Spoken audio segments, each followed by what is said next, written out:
I want to start, you know how I like to start with stories. This is a great story about Abraham Lincoln when he was on his way to his own inauguration. I can't imagine how long it would take back then to get to your inauguration. Probably take, a week. But he was on the way and he stopped in New York City where he spoke with the journalist Horace Greeley. Greeley asked Lincoln the question that was on everybody's mind. Will the nation be plunged into civil war? Lincoln responded to Greeley's question with an anecdote about some lawyers from Illinois. They followed the judge from town to town to argue cases.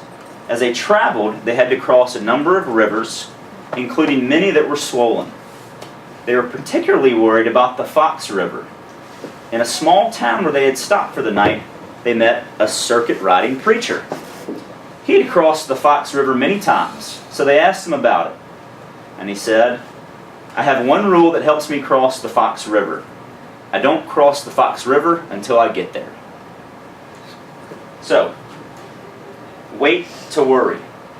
People worry about a lot of stuff, and what we realize is that the more you worry, the more proficient you become at it. Doesn't that make sense? Kind of interesting. If you want to be a really good worrier, worry all the time. You'll be the best. My grandmother used to worry about me all the time. I now understand why, but at the time I did not. And what she did is, her generation, she would pray a lot when she would worry. So she was using her worries to encourage her to pray about other folks so that she wouldn't have to worry about them anymore. I prayed for you, I don't have to worry. That's a different way. What I want to ask you, is it possible to wait and worry? Sure. It's hard. But anxiety does not empty tomorrow of its sorrow, but empties today of its strength. A preacher named Charles Spurgeon said that. I'm going to read that again. Anxiety does not empty tomorrow of its sorrow, but only empties today of its strength. We get anxious about a lot of things. Closings, deadlines, things are supposed to happen, and it's real easy to worry about them not and get anxious. This is interesting.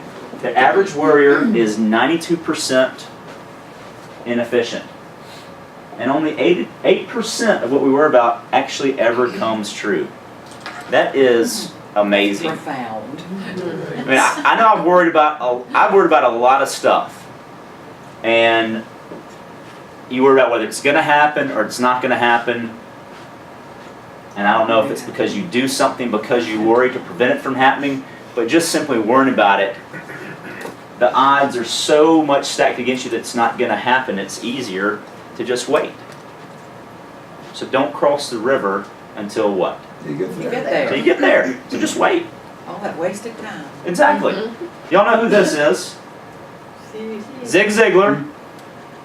I think he passed away in 2012. Zig Ziglar. He grew up dirt poor. His father died when he was 6, leaving his mother alone to raise 11 children. Woo.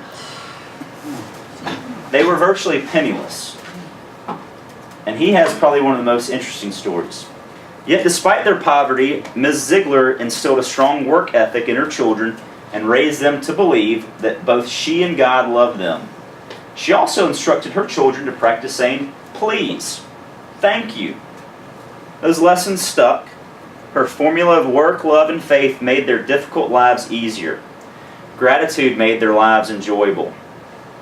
And, this Vicky worked for Zig, so she says, Zig once told me, when we neglect to require our children to say thank you when someone gives them a gift or does something for them, we raise ungrateful children who are highly unlikely to be content. To be grateful, does someone have to have had a real easy life?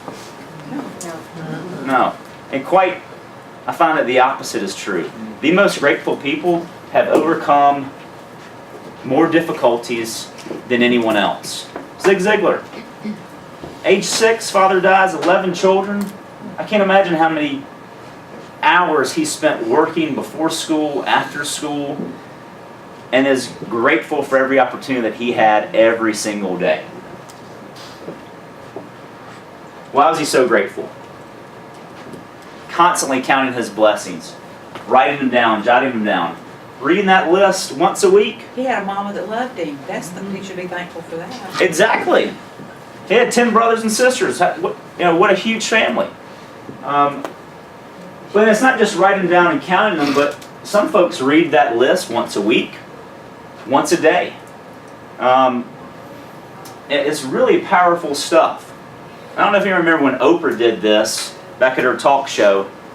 She talked about it, what, Gail? For like 30 days straight, I think.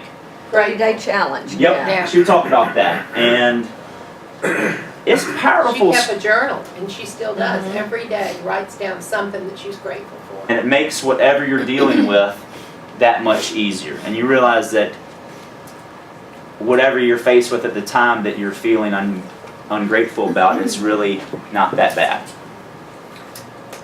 But, it's difficult to offer the best solutions when you're not feeling grateful.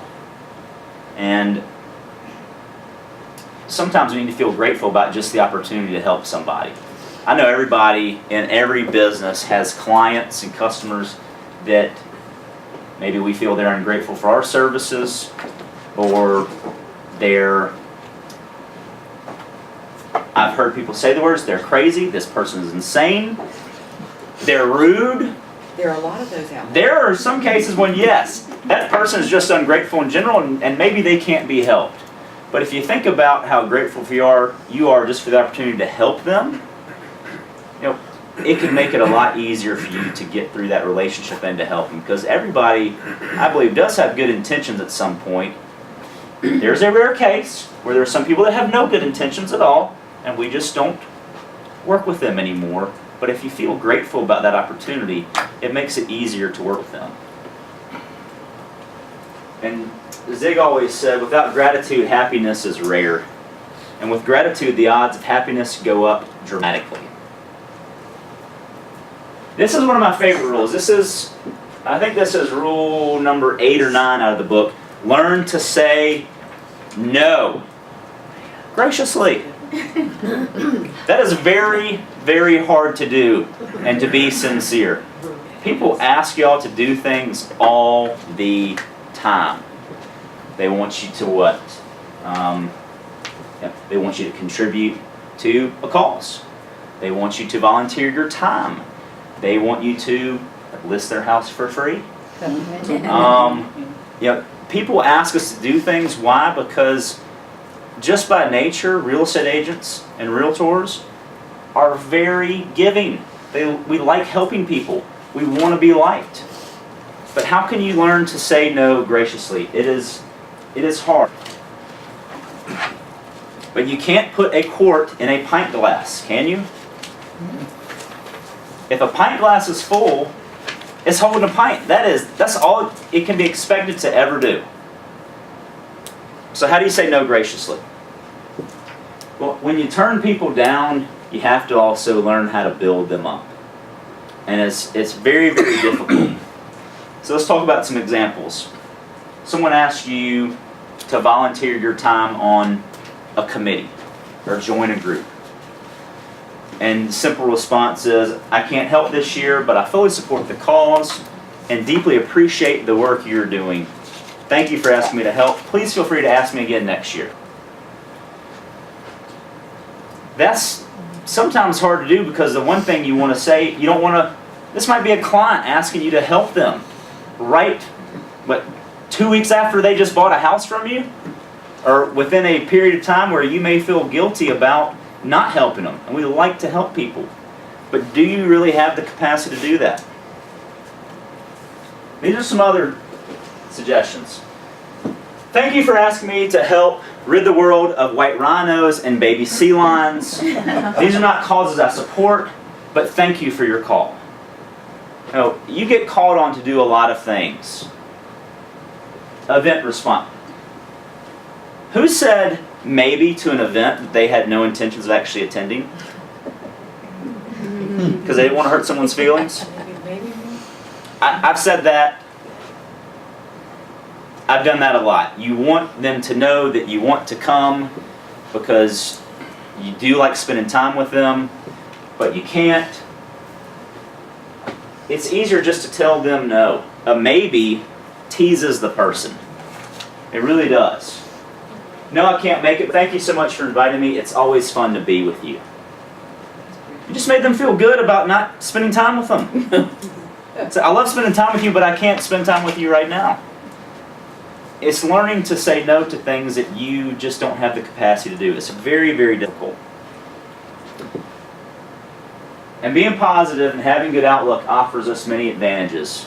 You know, we talk about the doors of opportunity at Waddell. And the doors are always open to the optimist. So, the challenge is, never forget, attitudes are contagious, and always ask, is mine worth catching? It's a good question to ask. So, that's straight from Vicki. This is a great little book. I've given some to clients. I think they're like $11 or $12 on Simple Truths. We've got a whole collection of these. They're really easy reads. But seriously, think about that. You know, attitudes are really everything. People want to work with other folks that are going to help lift them up and build them up. And they want to be associated with positive people. And it's hard to be positive all the time, especially in today's world with all distractions and obstacles. But if you really start thinking about things that you're grateful for, that you're thankful for, it sure does make it a lot easier to deal with some of the things that you felt were obstacles that you couldn't overcome. But remember, attitudes are contagious. And you want to make sure if yours is worth catching. So, I hope it will be. Appreciate you all spending time with us this morning, and hope everybody has a safe Memorial Day weekend. Thank you all very much.